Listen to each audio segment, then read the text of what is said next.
Bonjour à toutes et à tous et bienvenue dans un nouvel Infiltré du dimanche, c'est Lilian et c'est toujours un plaisir de vous retrouver au programme 4 événements tous bien différents puisqu'on commence tranquillement du côté de Courgain où l'on se balade au milieu des étals d'un petit marché de producteurs, apiculteurs, créatrices de bougies, artisans du coin. On sent que ça sent bon le terroir, puis on met les mains dans la terre à Saint-Ouen-en-Belin pour un stage de permaculture avec Blandine Cadix, un moment d'apprentissage en pleine nature pour découvrir une autre façon de cultiver, plus douce, plus respectueuse mais surtout plus durable.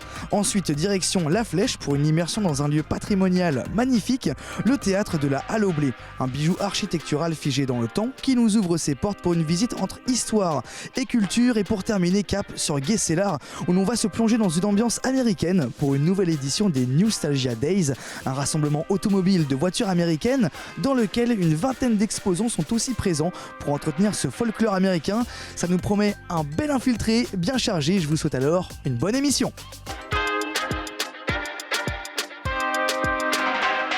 Comme souvent dans l'émission, on aime bien aller voir les marchés de producteurs locaux et pour ça aujourd'hui nous sommes à Courgain pour voir justement les producteurs du coin et ça tombe bien, on est avec monsieur le maire. Bonjour Patrick Manuel. Bonjour. Et aussi avec Ludovic. Bonjour, quel est votre statut ?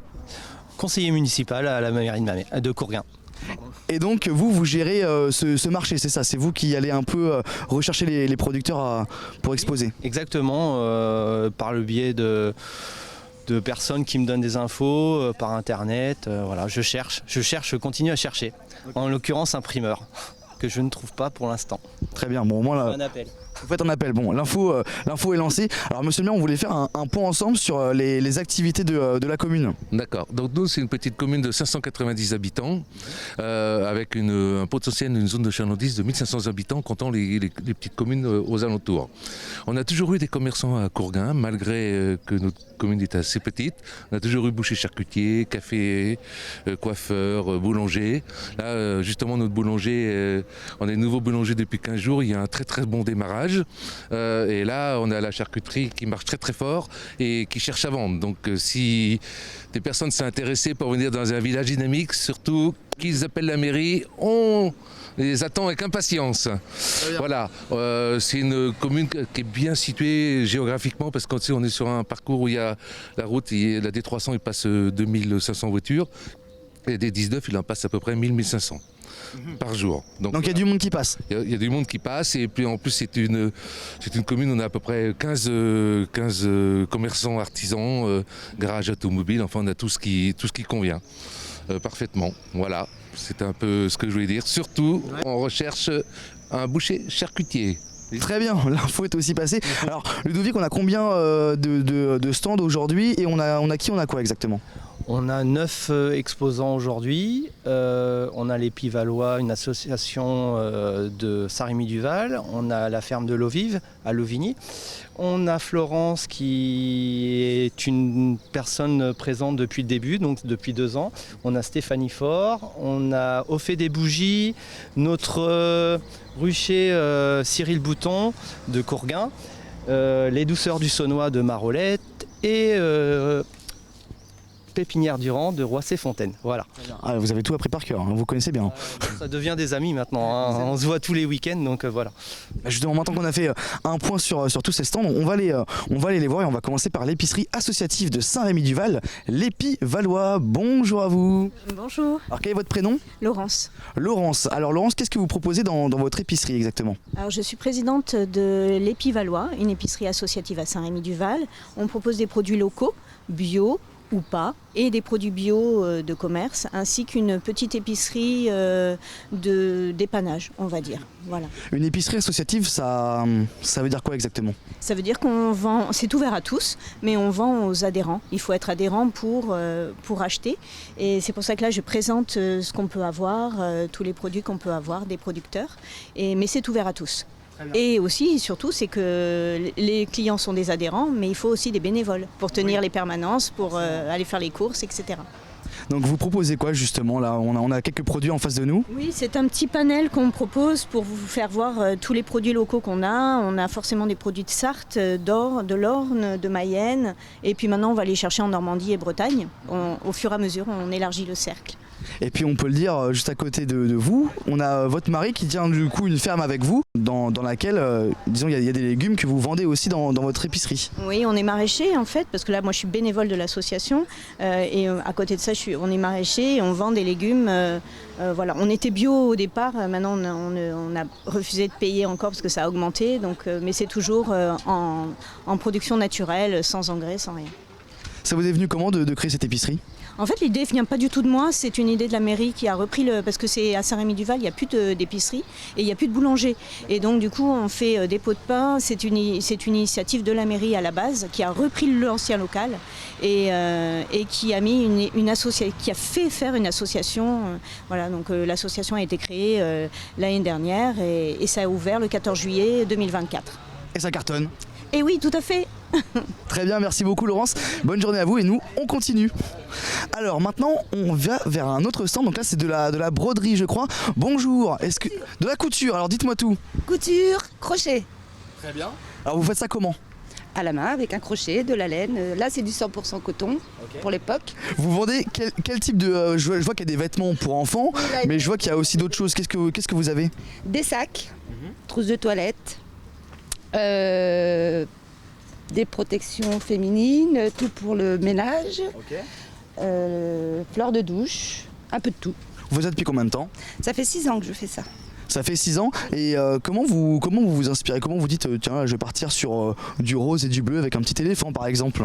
On pense rose bleu parce que ça peut être c'est féminin, enfin c'est pour les petites filles. Je vois qu'il y a des choses comme ça aussi. Ça c'est quoi ? C'est des sortes de jouets, c'est de la décoration ? Non, ça c'est des petites choses que j'avais fait pour Pâques, qu'on pouvait accrocher dans les arbres.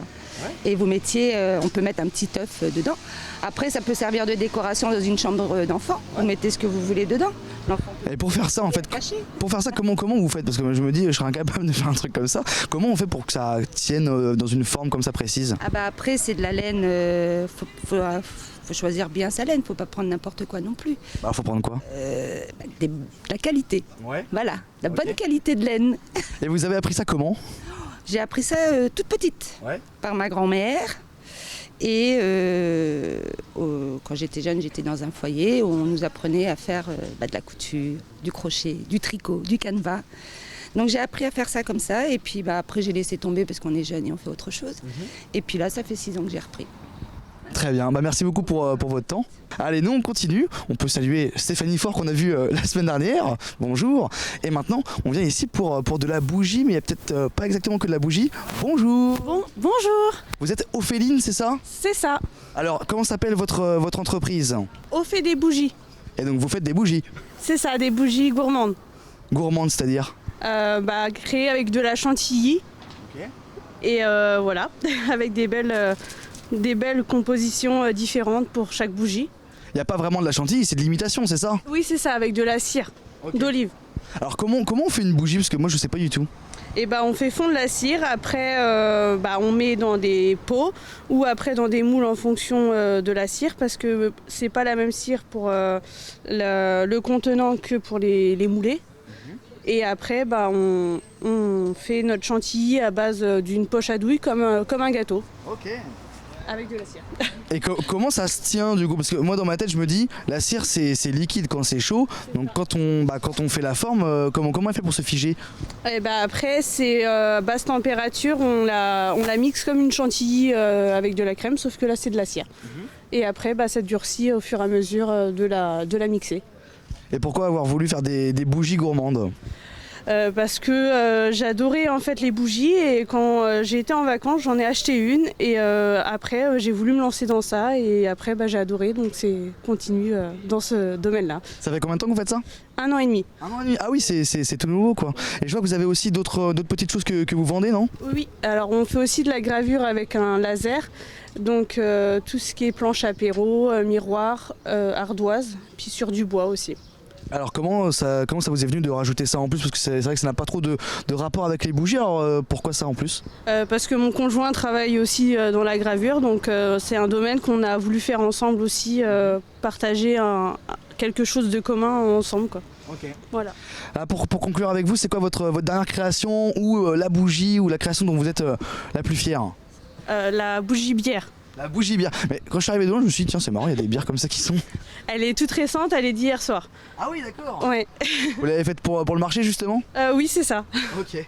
Bon, bah, en tout cas, c'est très très beau et c'est réussi. C'est gentil, merci. Bonne journée à vous. Nous, on continue vers un dernier stand.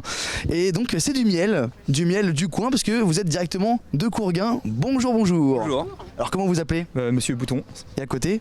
Ma femme, Angélique. Madame Bouton, du coup. Voilà, c'est ça. Forcément. Donc, vous proposez du miel, mais aussi des savons. Ouais, des savons qu'on fait faire par un savonnier qui habite sur la ville d'Alençon. Il s'appelle Barbe Noire.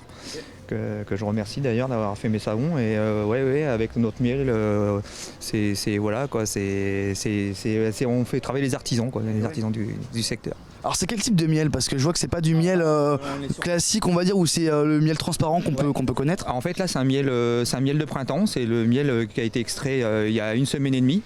Alors là on voit qu'on a deux coloris un peu différents, c'est parce que en fait c'est un secteur, c'est un rucher différent. On a 2 ruchers.